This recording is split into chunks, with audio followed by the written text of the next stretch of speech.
안녕하십니까. 신의균의 국방TV 데일리 디펜스입니다. 오늘도 아주 중요한 주제로 여러분들과 대화를 나눠보겠는데요. 오늘은 바로 국내 정치 문제인데 제가 이 국내 정치 문제를 잘 다루려 하지 않고 있습니다만은 이 정권을 교체하는 것이 우리 자유민주주의 시장경제 체제를 지키는 것이고, 그게 바로 우리 대한민국을 유지하는 안보상 가장 중요한 그런 주제라 생각하기 때문에 이 국내 정치 문제를 다루는데요. 문 대통령 일가와 함께 사라진 검은 돈입니다. 수십억 원의 검은 돈이 문 씨 일가와 같이 사라졌다라고 보도가 나왔는데, 바로 이른바 태국 게이트죠. 아주 자세하게 나왔습니다. 자, 이게 과연 정권 붕괴의 도화선이 될 거냐, 무슨 내용인지 뉴스를 통해서 여러분들 보신 분들 많으시겠지만 제가 정리해서 좀 더 이해하기 쉽도록 정리해 드리겠습니다. 엄청납니다. 자, 문 대통령이 33번째 야당 패싱하고, 그리고 수사 대상자인 김호수를 검찰총장에 임명하는 그런 강행을 했죠. 김호수 검찰총장, 이제 뭐 지금 내정자가 아니고 이제는 됐지만은, 이 사람은 김학의 전 차관 불법 출국 금지 관련해서 수사 대상자죠. 그런데 수사 대상자를 검찰총장에 앉힌 겁니다. 왜 앉혔겠냐? 보겠습니다. 국회는 31일 더불어민주당 주도로 김호수 검찰총장 후보자에 대한 인사청문회 경과보고서를 채택했다. 국회 법사위는 이날 오전 전체 회의에서 국민의힘 의원들이 불참한 가운데 청문보고서 채택의 건을 의결했다. 김 후보자는 문재인 정부 출범 이후 야당의 동의 없이 임명되는 33번째 장관급 인사다. 그래서 문재인 정부 출범 이후에 야당이 반대를 하건 말건 전부 지금 임명 강행하죠. 그런데 이 오만과 독선이 이렇게 지금 끝까지 이 오만과 독선이 이어지고 있는데, 이번 김호수에 대한 이 오만과 독선을 통한 임명 강행은 생존을 위한 몸부림이다 라는 그런 평가가 많이 나오고 있죠. 자, 문재인은 호위무사를 앉히고 권력 수사를 원천 차단하는 초유의 독재 규정을 신설했습니다. 그 독재 규정을 가지고 이 권력자들의, 즉 본인을 비롯한 권력자들의 방패막이가 돼주고, 그리고 그들을 공격하는 타방, 쌍방에 대해서 공격하는 창으로 쓰고, 창과 방패로 쓰기 위해서 전남 영광 출신, 광주고등학교 출신의 김호수를 완전히 호위무사로 앉히고 제도까지 바꿔가면서 자신들이 위해에 처하지 않도록, 또는 학교에 가지 않도록 지금 방어막을 치고 있는 그런 활용 점정이죠. 중앙일보가 보도했습니다. 법무부가 검찰의 6대, 즉 부패, 경제, 공직자, 선거, 방위산업, 대형 참사, 중요 범죄에 대한 직접 수사 기능을 크게 약화하는 조직 개편을 추진한다. 일선 지방검찰청 형사부가 6대 범죄 수사를 개시하려면 사전에 검찰총장 또는 법무부 장관의 승인을 받도록 하는 내용이다. 이와 관련해서 수도권에서 근무하는 한 검사는 일반 서민을 처벌하는 형사 기능만 강화하고 권력형 범죄에 대한 수사 기능은 뺐다며, 앞으로 지방 권력자들의 범죄 행위에 대해서는 손을 떼도록 해 권력형 범죄의 블루오션을 만든 셈이다 라고 비판했다. 일선지검의 한 부장검사는 경찰이 주도하는 부동산 투기 수사만 봐도 말이 수사 협력이지 검찰의 법률 자문은 듣지도 않는데 앞으로는 이런 일이 비일비재할 것이다 라고 내다보았다. 또 다른 검사는 지검, 지청에서 직접 수사를 하려면 대검이나 법무부의 허락을 받도록 해 수뇌부의 외압을 합법화했다라며, 이제 검사가 직접 수사를 할 수 없는 범죄를 인지한 경우에는 공무원의 고발 의무를 규정한 형사소송법 제234조에 따라서 검사가 경찰에 고발하는 수밖에 없겠다라고 푸념했다.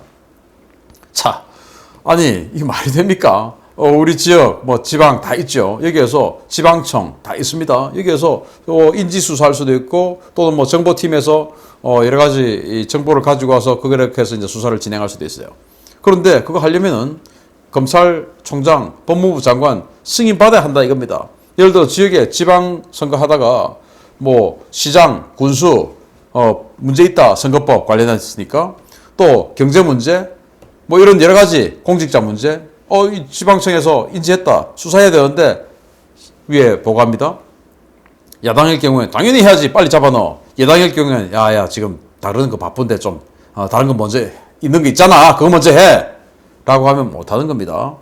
그래서 아예 자신들에 대해서 자신들의 이너서클과 또 그 관계 촉수에 대해서도 촉수까지도 못 건드리게 이렇게 만들어 놓은 겁니다. 왜? 윤석열이 이제 권력을 잡을 것 같으니까 윤석열에 대해서 이 검찰에 있는 많은 부장급 검사들이 야, 저 선배 대통령 되면 내가 검사장 될 수도 있어.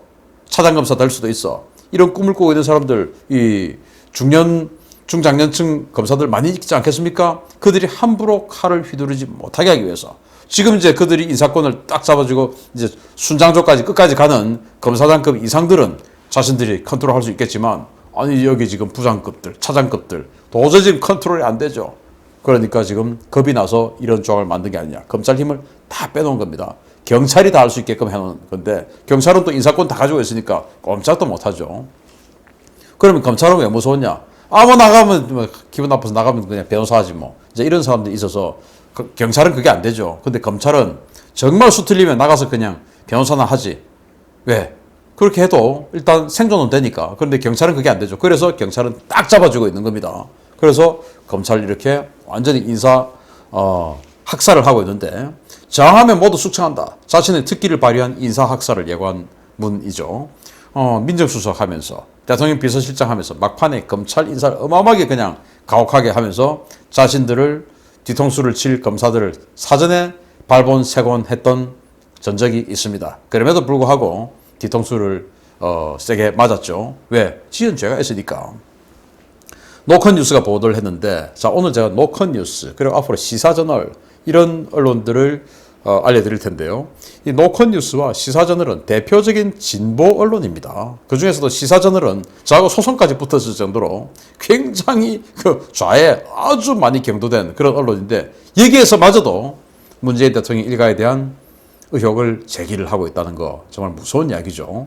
자, 노컷 뉴스가 보도를 했는데요. 박범계 법무부 장관이 검찰 고위직의 대규모 물갈이 인사를 예고하면서 조상철 서울고검장 이 처음으로 사의를 표명한 가운데 다른 고위직 검사들의 거취가 주목된다. 대검찰청 검사급 이상 검사의 보직 범위에 관한 규정은 고검장과 검사장을 구분하지 않고 탄력적으로 인사를 하겠다는 것으로 현 고검장이 검사장급 자리로 좌천될 수도 있다는 의미다. 검찰 인사위에서 심의 결과가 발표된 지 만 하루도 지나지 않아 법무부에서 먼저 움직임이 나왔다. 이용구 법무부 차관과 강성국 범죄 예방정책국장, 이영희 교정본부장이 28일 오전 조직 쇄신과 인사적재 해소를 이유로 물러나겠다는 뜻을 밝혔다. 문재인 정부에서 대검 검찰개혁위원을 지낸 김종민 변호사는 명분은 검사장급 보직의 탄력적 인사라 하지만 정권이 인사권을 무기로 검찰을 더욱 강력하게 틀어주겠다는 정치적 노림수라고 비판했다. 자, 검사장 그러면은 차관급이에요. 차관급. 법무부 차관 있지만 검사장도 차관급이에요. 그래서 법무부는 차관급들이 되게 많습니다. 그리고 군대에도 차관급들이 되게 많아요. 그게 바로 중장들입니다. 그래서 여러분들 군대 다 다녀오셨으니까 이야기 쉽게 설명을 드린다면 이게 무슨 의미냐? 자, 중장 진급합니다. 중장 진급하면 처음으로 지휘관 보직을 가죠. 즉, 중장 진급하자마자 가는 보직은 군단장입니다. 그래서 군단장 딱 하고, 군단장 1년에서 1년 반 딱 하고, 다시 2차 보직을 나와서, 합참차장, 육군본부, 참모차장, 또는 국방부, 차관, 이런 식으로 1차 보직 하고 나서 2차 보직을 내근직, 이런 거 하는 겁니다. 군수사령관, 또는 교육사령관, 또 합참의 작전본부장 이런 거 다 이제 군단장 마치고 나서 하는 거예요. 왜냐? 그게 이제 그러니까 첫 번째 진급하자마자 가는 보직이 따로 있고 그리고 그 다음 보직이 가는 게 따로 있습니다. 왜냐? 여기 상급 부대에서는 지휘를 해야 되니까 일단 선배가 계급은 별 3개 갔다 하더라도 선배가 이제 조금 더 부드럽죠. 이렇게 시키면 이제 그런 게 개통이 되어 있습니다. 당연히 검찰도 처음 임명이 검사장으로 승진이 되었을 때 하는 업무 그리고 그 다음에 고검장으로 가는 이제 1차 보직 마치고 고검장 가고 이제 이렇게 되는데 이건 아예 그걸 섞어버리겠다. 그러면 자존심 상하니까 기분 나쁘면 나가라 그 말입니다. 왜? 후배의 지휘를 받아야 되니까 계급은 검사장 똑같지만은 어쨌든 지위 계통이 그렇게 되니까 후배의 지위를 받는 거 싫어? 나가. 이제 이런 겁니다. 그래서 똑같이 지금 검사장 때 있어도 얘는 우리 편, 얘는 우리 편 아니야. 그럼 너는 지금 검사장, 고검장 아니야. 이렇게 해서 같은 검사장인데 후배의 지위를 받게끔 만들면 너 나가. 기분 나쁘지? 나가. 이제 이렇게 만들겠다라는 거 아니겠냐라는 겁니다. 그래서 검찰을 더욱 강력하게 틀어주겠다는 정치적 노림수다라고 진보 언론인 노컷뉴스마저도 이렇게 비난을 했어요. 자, 그러면은 왜 이렇게 여론 그리고 진보 언론 그리고 검찰 내의 거센 반발에도 불구하고 이렇게 폭주하는 문재인 대통령 도대체 왜 그럴까? 바로 타이 이스타젯 게이트 때문이 아니냐라는 분석들이 쫙 나오고 있습니다. 아니 그 태양광 또 신한 풍력 발전 일자리 예산 뭐 이런 거는요? 라고 의문을 하지만 그건 나중에 왜냐? 그건 직접적으로 본인이 개입됐다는 정황이 아직까지는 없다.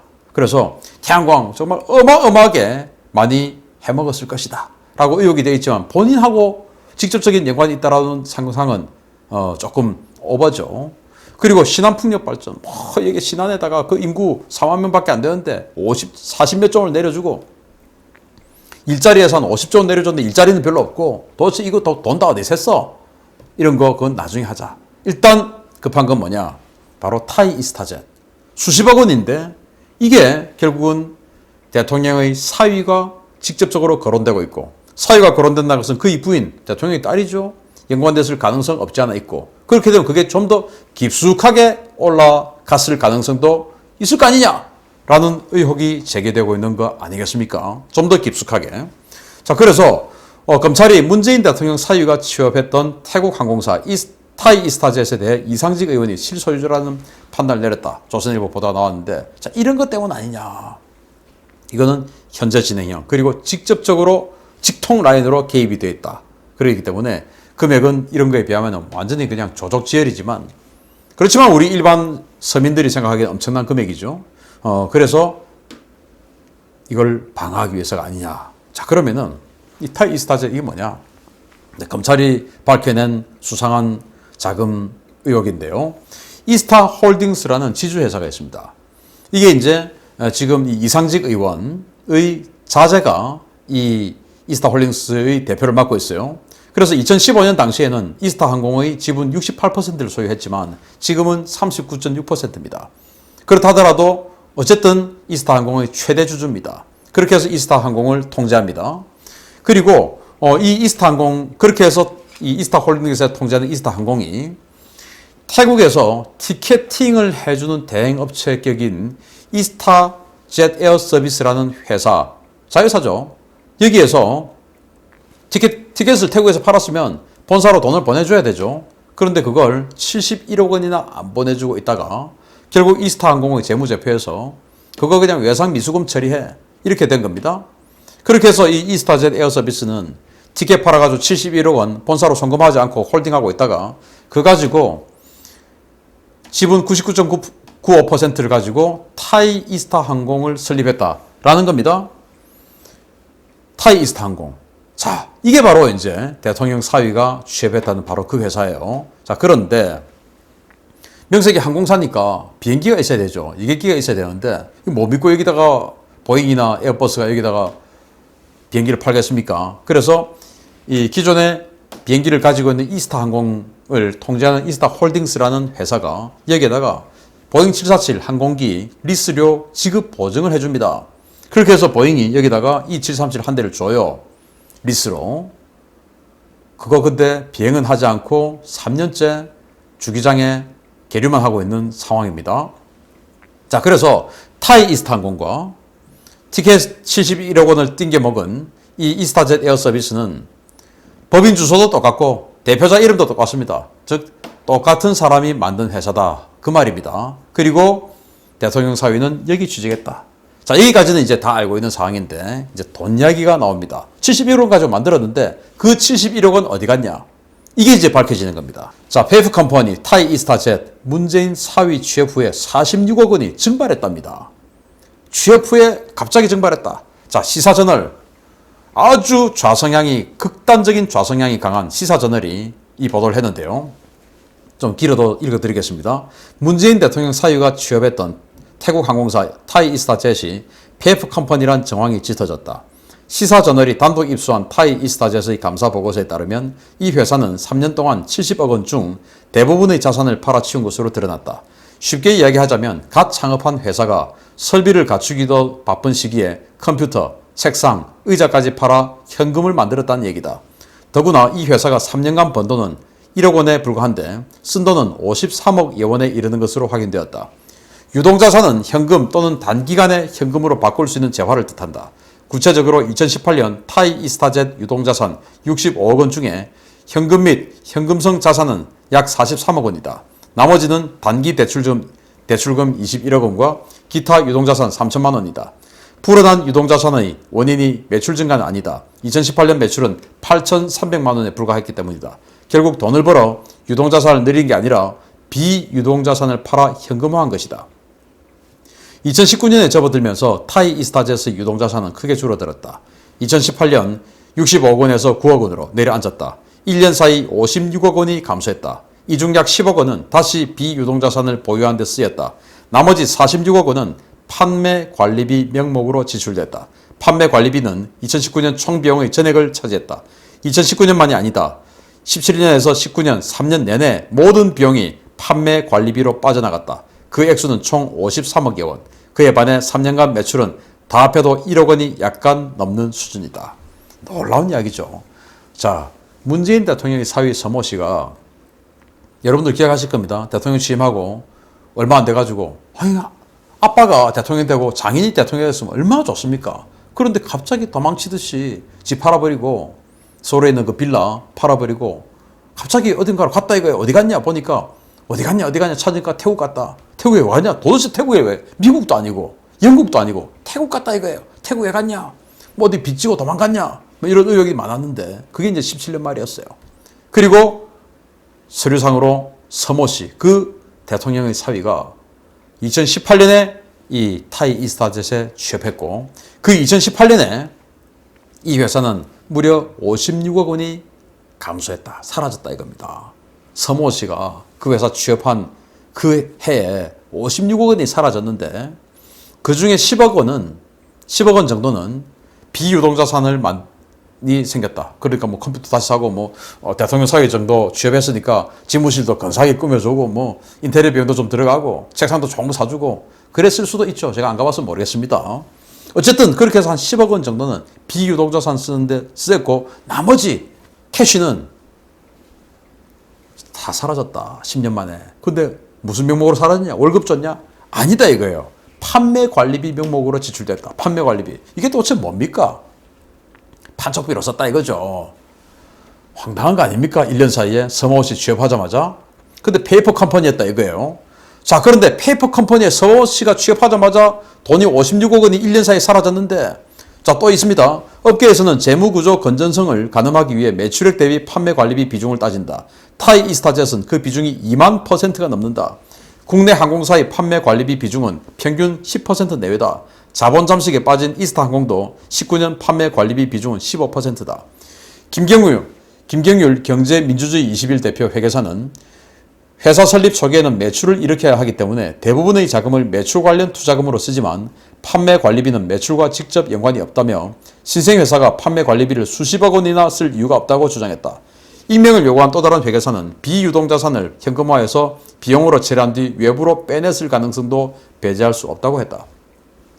검찰 특수부 출신 변호사는 회계 감리가 느슨한 태국에서 오너 일가의 비자금으로 빠져나갔을 수도 있다고 주장했다. 그는 오너 일가가 컨설팅 회사를 차려 타이이스타젯에 컨설팅을 해준 뒤 자문료를 받는 식으로 돈을 가져갈 수도 있다라며 컨설팅은 무형의 서비스라 물건을 주고받을 필요가 없기 때문에 회계 처리도 간단하다라고 말했다. 문 대통령의 사위 서아무개 씨와의 연관성도 거론된다. 서 씨가 2018년 타이이스타젯에 취업했기 때문이다. 박석호 타이이스타젯 대표는 지난 2019년 곽상도 국민의힘 의원에게 서 씨가 2018년 7월에 취업해 3주간 일했다라고 직접 말한 것으로 전해졌다. 근데 3주간만 일했는지 3년간 일했는지 아무도 몰라요. 이 3주 사이에 56억 원이 같이 사라졌는지 그것도 아무도 몰라요. 어쨌든 서 씨가 취업했고 그 취업한 그 해에 56억 원 사라졌다. 이건 팩트다 이거예요. 놀라운 이야기죠. 자, 그러면 그 사라진 자금, 이스타항공 노동자들에게 지급되었어야 할 고혈입니다. 아니, 혈압이 먼저다 라고 하셨던 분이 그의 사위가 취업했던 그 회사가 56억 원이 사라졌는데 그 56억 원이 이들에게 지급되었으면 이들이 얼마나 덜 아팠을까요? 지금 이스타항공은 1600명 이상의 직원이 중에서 1100명을 감원했습니다. 그래서 500명밖에 안 남았어요. 이렇게 청와대 앞에서 월급 내 하고 시위를 하고 계십니다. 자, 이스타항공 사태가 본격적으로 불거진 건 지난 3월부터다. 제주항공과 인수, 매각 절차를 논의하던 이스타항공은 코로나19 여파로 국내 운항이 중단되자 2월부터 직원들에게 급여를 지급하지 않았다. 그동안 즉 8개월 동안 받지 못한 임금만 280억 원 이상이다. 사측은 또 경영상의 이유로 빠르게 직원과 회사 규모를 줄여나갔다. 이스타항공은 3월만 해도 직원이 1600명이 넘었지만 3월에서 6월 계약 해지와 공고사직 등으로 500여 명을 감축한 데 이어 최근 605명을 무더기 해고했다. 라고 작년 즉 2020년 9월 20일 날 서울신문이 보도했습니다. 그러니까 이스타항공 사태가 본격적으로 불거진 건 지난 3월부터니까 이들이 280억 원을 임금을 못 받았다 이거예요. 그러니까 2019년 그 이전부터 계속 월급 미룬 겁니다.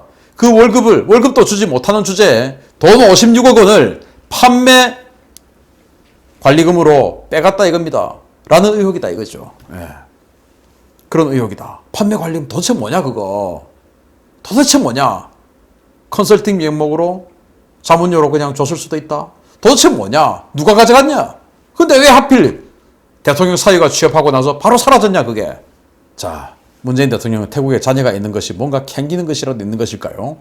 문다혜 씨는 자신의 아들 학비 등에 관한 곽상도 의원의 의혹 제기에 대응하기 위해 변호사를 선임했다. 지난해 1월 당시 한정우 청와대 부대변인은 브리핑에서 청와대는 다혜 씨가 변호사를 선임한 사실을 파악하고 있으며 다혜 씨의 입장은 변호사를 통해 밝혀나갈 것으로 안다 라고 말했다. 이에 앞서 곽 의원은 다혜 씨 아들이 태국 학교에 다니고 있으며 학비, 과외 활동까지 하면 1년에 대략 4천만 원이 든다 라고 의혹을 제기했다.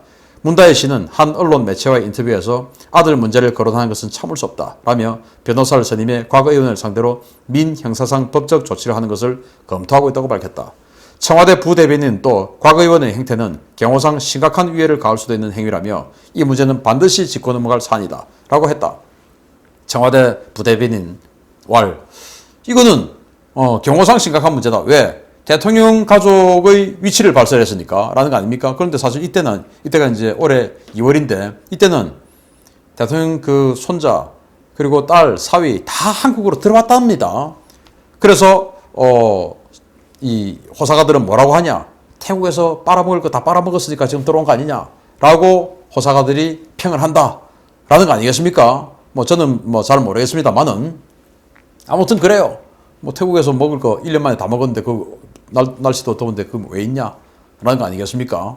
그래서 태국 이야기만 나오면 이미 지금 들어왔는데도 불구하고 태국 이야기만 나오면 겁이 덜컥 나니까 아예 태국의 태자도 못 끝내게 그냥 태 하는 사람만 전부 다 그냥 있으면 참을 수 없다. 아들 이야기는 참을 수 없다. 라는 이야기를 해가면서 변호사 스님에서 고소고발전에 들어간다라는 거 아니겠냐. 왜 겁나는 게 있으니까. 자, 그래서 노무현 대통령의 전철을 밟는 문 대통령일까요? 권력이 영원할 것이라는 착각을 하면 안 되죠.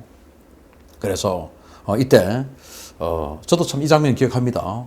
아마 이 장면이 이 버스가 마지막 버스였던 것 같기도 하고요. 당시 이제 변호사로서 이렇게 애틋한 눈빛으로 노무현 전 대통령을 쳐다보고 있는 문재인 현 대통령인데 여기 전해철이죠. 아무튼 권력이 영원하진 않죠. 누가 봐도 지금 끝나가는 것 같은데 너무 끝날 때까지 끝난 게 아니다 라며 막 휘두르는 경향이 있지 않을까라는 생각을 해보고 아무튼 불행한 일은 생기지 말았으면 좋겠고 또 불행한 일이 생길 일을 안 했으면 좋았겠습니다. 또 그렇게 그런 일이 안 했기를 국민의 한 사람으로서 기대합니다. 아무튼 제가 안보 관련 이슈를 주로 여러분들께 알려드리지만 이렇게 아주 중요한 그런 문제가 있으면 제가 팩트를 동원해서 여러분들께 좀 알기 쉽게 설명해 드리는 그런 시간도 가끔 갖도록 하겠습니다. 큰일 났습니다. 이 집안. 마치겠습니다. 감사합니다.